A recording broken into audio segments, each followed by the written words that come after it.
I really want to put out a few things that are so vital to resetting yourself or even beginning the recovery process. I think there is a few things that people don't know or don't necessarily understand that can be a danger if you don't have any knowledge around and just are blindly starting recovery. So I want to share a few of them with you here today. Okay, so the first thing that I think is really important to note that I wanted to share, I've already touched on a little bit, and that is the fact that sometimes your eating disorder can flare up without it being eating disorder related. So I hadn't really thought about it too much before this point. I had always preemptively focused on the mental side of things, and then anything physical that I was trying to process in my head about what could set me back potentially was always surrounding like the weight and the shape of my body and very stereotypical things that might hinder a recovery process. And everyone is unique in their own recovery ways and what's going to set them back and etc. But for me, I knew that those specific elements would potentially cause setbacks. So that's what I prepared for.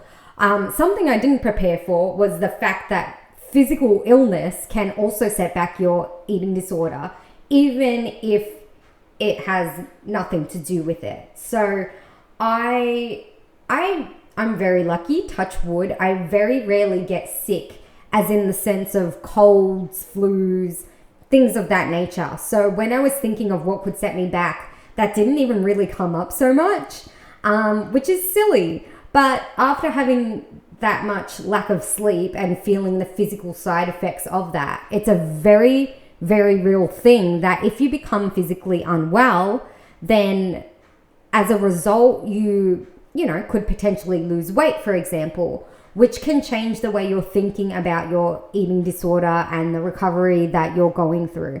So I think it's just something to lock in the back of your mind for if you are starting the recovery process, and maybe it's just something to be accountable for.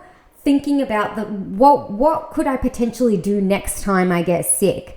And something for me that I would probably do next time is switch what I'm drinking straight away to something like a electrolyte or Gatorade, Powerade type of thing, just to make sure that everything in my body stays as it should be electrolyte wise.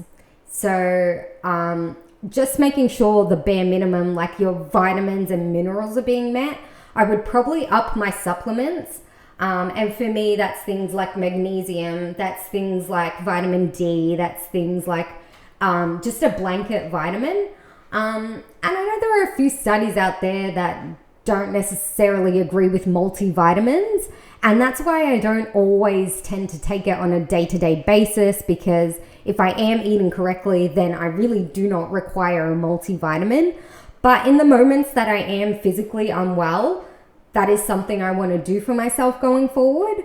And also I think it's just about reminding yourself that when you get better, this is how I'm going to reincorporate certain foods. So I think, when you're sick, you can't really think. But as soon as I start to get a hint of feeling better, I think next time my approach will be to plan my way out of it. What is my meal plan going to look like from the second I feel better?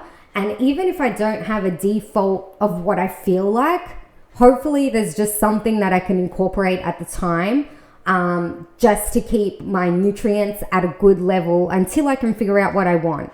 And I always have a home supply of Ensure Plus drinks, which is a supplement drink. It has all the vitamins and minerals you need. It acts as a meal replacement, and that is probably what I would implement if this were to ever happen again. Just live off Ensure.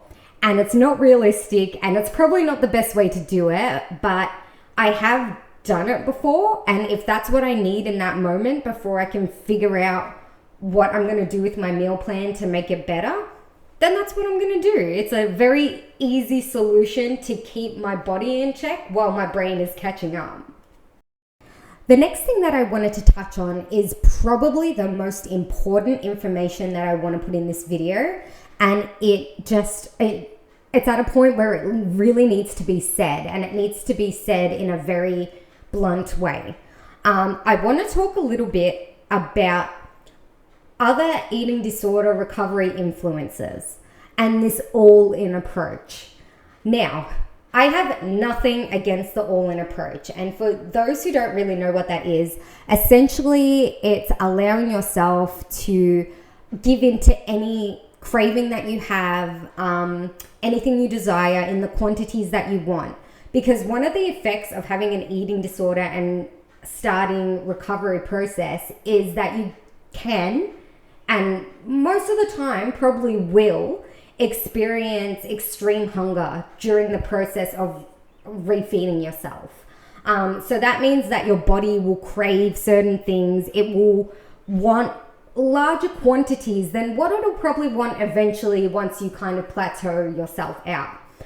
So what people generally do is they say, whatever I feel like, whatever I crave, in whatever quantity I want, I'm going to have. And they will document this and they share it, and that's kind of the platform for their recovery. And I'm not saying it doesn't work, because I've seen the results from some channels and it's amazing and it's incredible. But it needs to come with a massive disclaimer. The issue with all-in recovery is that it has to be at the right time. If I'm starting day one of my recovery and I go straight into an all-in approach, there is so much risk and danger surrounding this that is just not spoken about on these recovery channels. So the biggest risk associated with this kind of meal plan to begin with is something called refeeding syndrome. Now, if you've been in a hospital or inpatient environment, you probably have heard this term before. If you're getting GP care, you may have heard this term before. It depends how well versed they are in eating disorders themselves, or maybe if you're seeing a private dietitian, they may also know about it. But I've found a lot of community-based people, like your general GP or even dietitians from psychology-related clinics. So I saw a dietitian that was part of a mental health service in the area. They had no idea what refeeding was. And this is something that's being overlooked that is really, really dangerous. So basically refeeding occurs to anyone, whether you have a severe or new eating disorder, it doesn't matter. Anyone who has been malnourished for, I believe it's 5 to 10 days.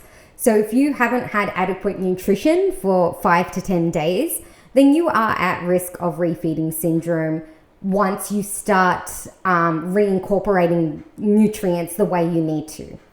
And the risks associated with this can be things like fatigue, there can be things like lower blood pressure, things of that nature.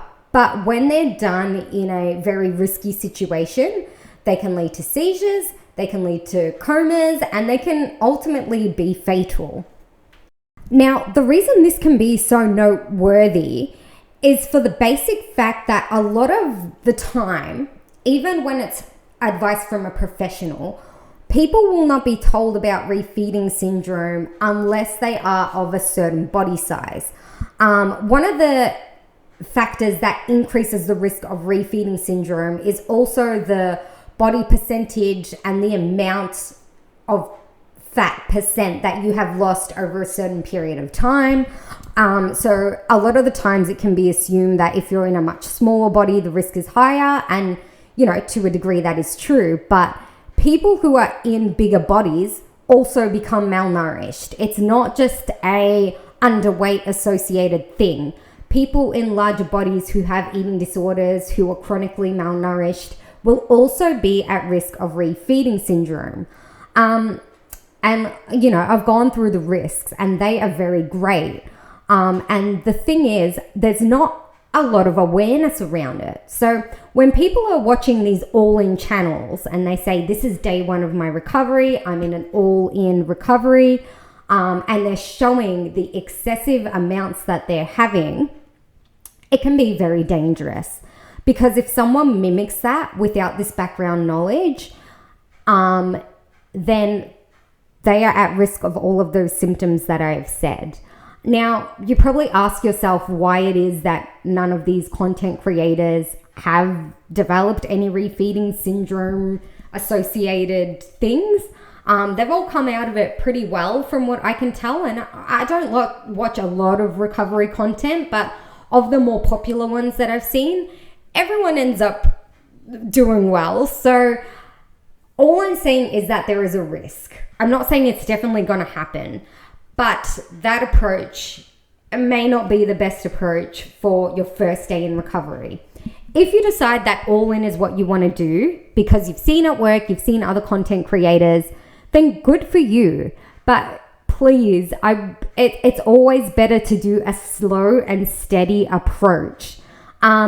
At least do 1 week where you're gradually increasing your intake. Whatever your baseline is, and I'd probably suggest seeing a dietitian for advice about this, but whatever your baseline is, slowly increase it over the first week or so.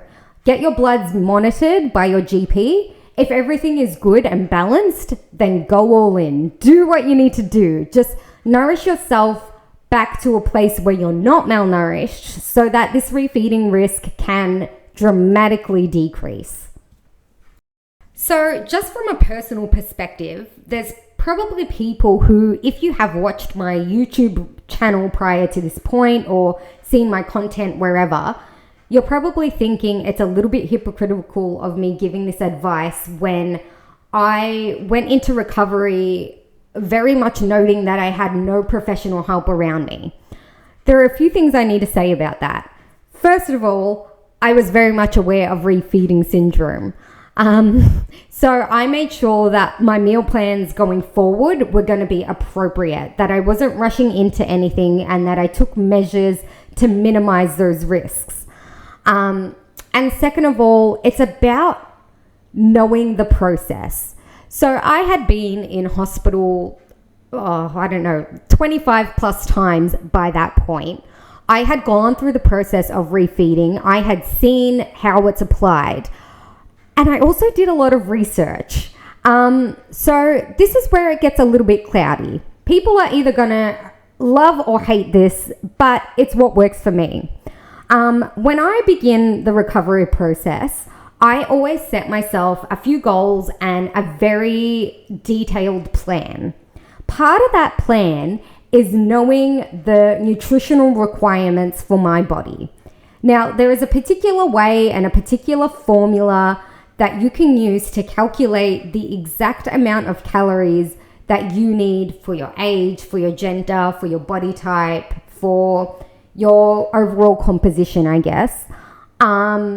And it's a formula that's used in the hospitals and it's in guidelines. And through research, I have found that out for what my specific needs would be. Now, do I take it to the exact degree that it's telling me that I need to? No. But I use that number as a guideline for creating my meal plans. Another thing that I found through my research is that the guidelines for refeeding suggest a 300 to 600 calorie increase per 3 to 4 days. So I generally try to use that as a rule as well. If I'm going to increase my intake very minimally and at a slow rate, then that's the way I'm going to do it, and that will also decrease the risk of refeeding. I know that people will hear me say that and think it's distorted, because obviously to make these kinds of meal plans, I have to be very aware of the amount of calories that are in my food, which to an eating disorder patient may not be the best thing to do. But in my particular case, look, we all know eating disorders are very different. Calories do not bother me. There's been a big thing about calories being on menus, and I think it's more of a British thing than it is here. I think there was a new law introduced that said calories have to be on the menu. Either way, I'm digressing. The point is, I'm not triggered by calories. I see calories as very important scientific information that help me make really informed decisions about my body. I know that the focus of recovery shouldn't be around calories and all that kind of stuff. But it really makes me feel better knowing that I am getting the nutrients and calories that I need. Like, I've created meal plans before and looked at them and been like, that is not enough calories. I'm going to need to incorporate more. It's not about peeling it back. It's about putting it forward so that I am meeting the nutrition that I need to meet. And that's all I use it as. So yes, I pretty much know all the calories for the meal plans I'm going to have. And yes, it probably would have been done preferably by a dietitian. But I don't always have that luxury. I think if you've seen my previous videos, you'll know I have a very traumatic experience around the healthcare system and the way they treat eating disorder patients and things of that nature, which I don't need to go into again. It's already been covered.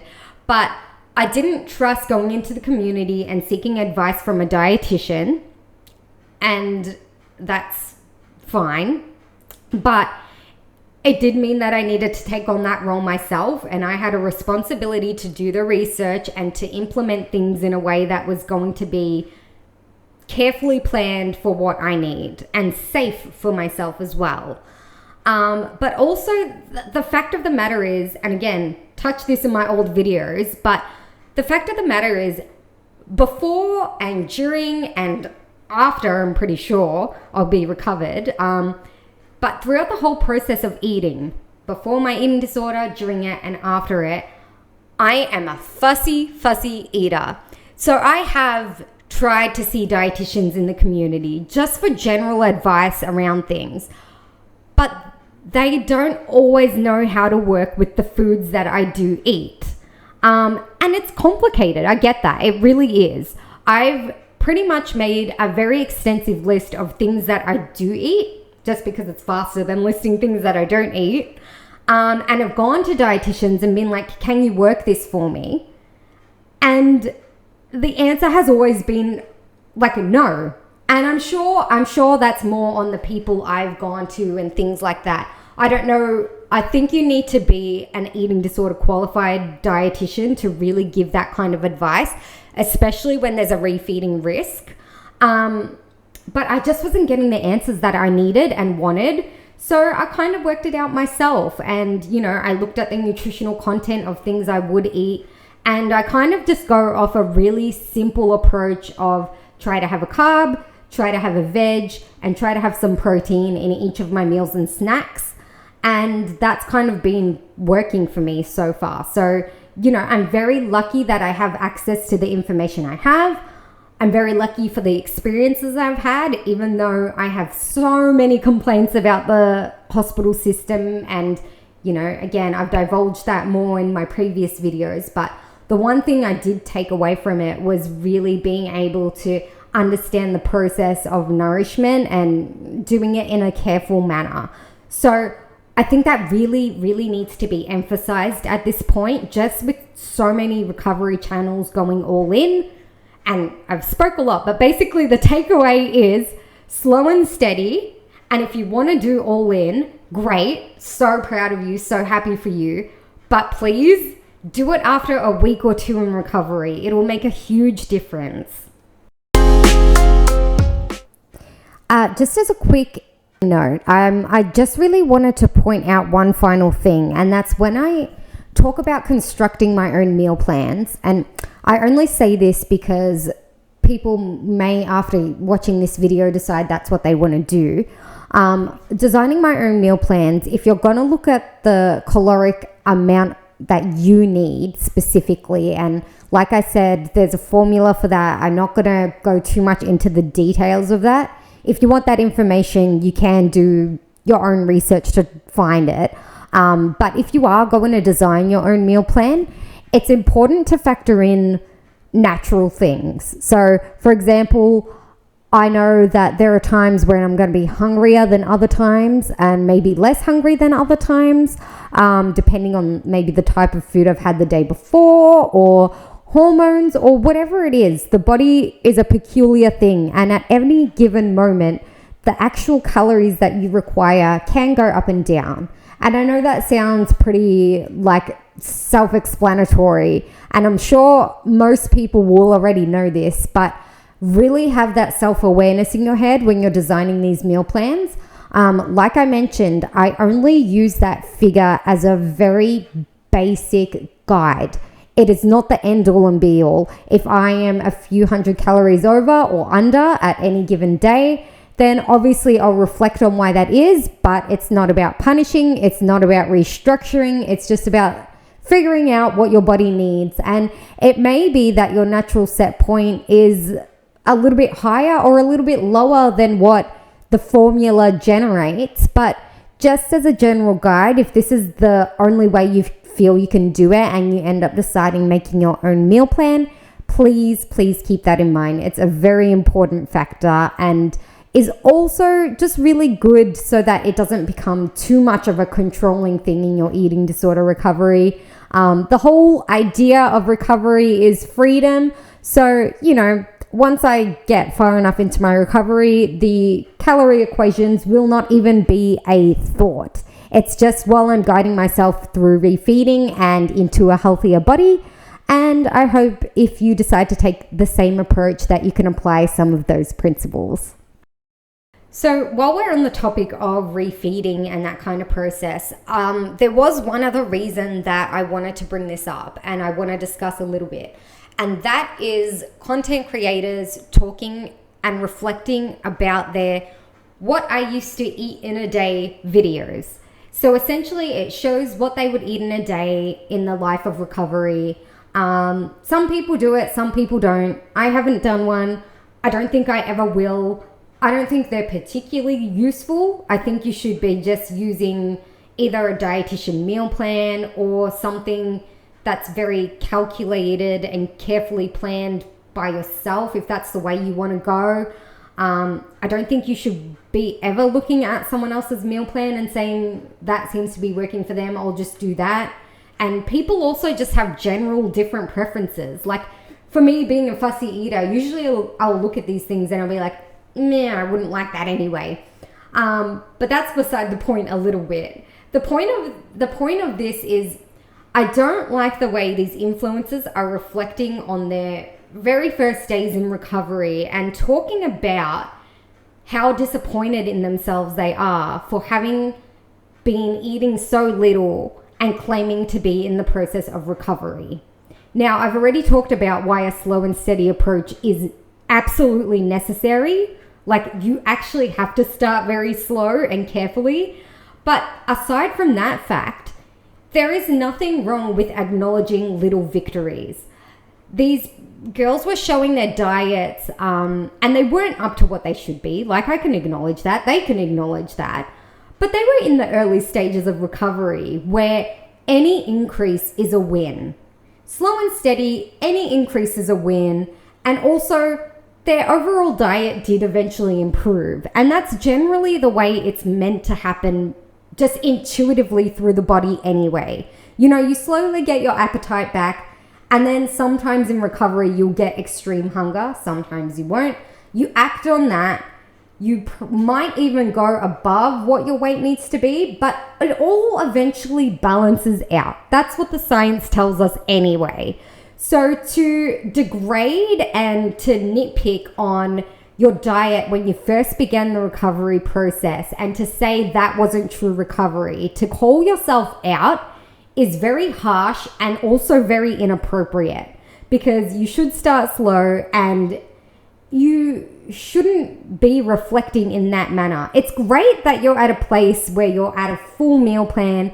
You may not even be using a meal plan anymore. You may just intuitively know what your body needs. And that is the ultimate goal anyway. That's fantastic. But for anyone who's starting the process and watches that, they are going to think that they're doing something wrong. They are going to think that they're not recovering fast enough. Then they might turn into the all-in approach. And if they don't have the knowledge about refeeding syndrome, I can't harp on this much more, but it's really important. If they don't have knowledge around that, then it's very dangerous. There's just a whole host of things that could go wrong. And it's just it's very inappropriate to be making those comments, even if it is just about yourself. And the ones that I have seen, it's always a self-reflection, which I can appreciate because you're speaking to your own experience, but then they're giving more generalized statements like that wasn't a good recovery choice and things of that nature that is just not necessary to say, especially to someone starting out in recovery. And just to clarify, someone starting out in recovery doesn't just mean that it's the first day you've decided to recover. It can also mean after you've had a setback and you're trying again. You're at the same risk level if you're malnourished, and the body doesn't care if you renourished a month ago and you're doing bad and you're trying again. Like, it will still go through the same side effects. So please keep that in mind. It's the most important thing, and it's just at the top of my head now that I'm starting the recovery process again. So I hope someone out there gets some useful information from this. I know I've been babbling and I know I've spoke a lot, but just, please, slow and steady. So I've said a lot of things that would probably be deemed as a little bit controversial, especially when I was talking about the calorie side of things. I do that because I know it works for me. I know I can kind of look at calories as more of a scientific, evidence-based piece of information I can use to enhance my recovery. If you know that it's going to be detrimental to you, like I said, please seek dietitian advice. That is always preferable. And just, whatever you can do to make it as safe as possible, please do that for yourself. I have a lot more that I want to talk about. I hope I can do it in this casual manner because I've really enjoyed just standing here, pressing play, and essentially that's it. I'm looking forward to very, very small amounts of editing and just being able to get this out there. But I hope everyone has been well. I'm sorry it has taken so long for me to get back to this channel, but hopefully I'll be putting out new and exciting things soon. Because I'm kind of starting the process again fresh, and I'm not in the place I was last year. I have a better foundation than that, but I am essentially starting to rebuild my diet again. I do feel like I'll be making a bit more of a video log just to keep progress of what is working and what isn't working. And I think self-reflection has been my most important tool and my most valuable asset so far that I've got from this recovery process. So I think a log is a great idea.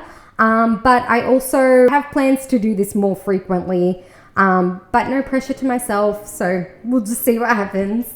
Bye guys.